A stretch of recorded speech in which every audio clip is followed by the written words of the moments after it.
Nous sommes à la maison du parc naturel régional des Pyrénées catalanes d'Olette et une belle rencontre nous amène à Jérôme. Jérôme, bonjour, est-ce que tu peux te présenter? Oui, bonjour Marion.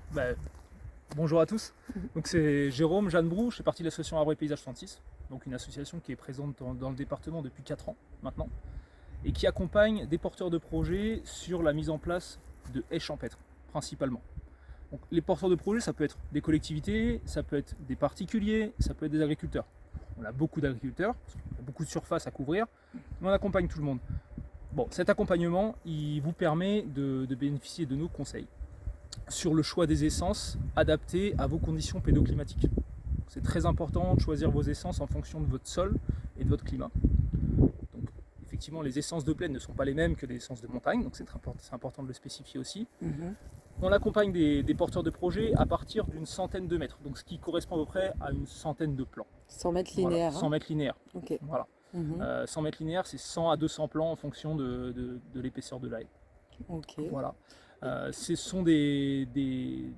un accompagnement qui est financé par la région, c'est important de le spécifier aussi, qui soutient cette dynamique-là. Pour les agriculteurs, on a un plan de financement spécifique qui sort au printemps, donc, qui est très important, qui est le pacte de la haie, qui a permis aux agriculteurs d'être financés pour leurs travaux de mise en place d'infrastructures arborées. Okay. C'est important que vous puissiez le savoir aussi. On communiquera voilà. dessus dès qu'il sort, voilà, bien sûr. C'est ça. Écoutez, c'est un petit peu c'est l'essentiel de ce que j'avais à transmettre. Et juste, est-ce que tu peux me dire, parce que les gens ne savent pas forcément, pourquoi est-ce que c'est important de conserver des haies, de continuer à planter?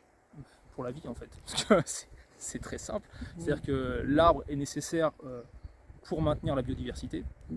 Nous faisons tous partie de la biodiversité, donc c'est juste qu'il faut l'intégrer. On ne peut pas s'affranchir du végétal. Le végétal doit être intégré dans le paysage, et donc planter de la haie, planter de l'arbre, la préserver surtout, parce que je pense que c'est une grosse problématique aussi sur le plateau montagne, de préserver les haies.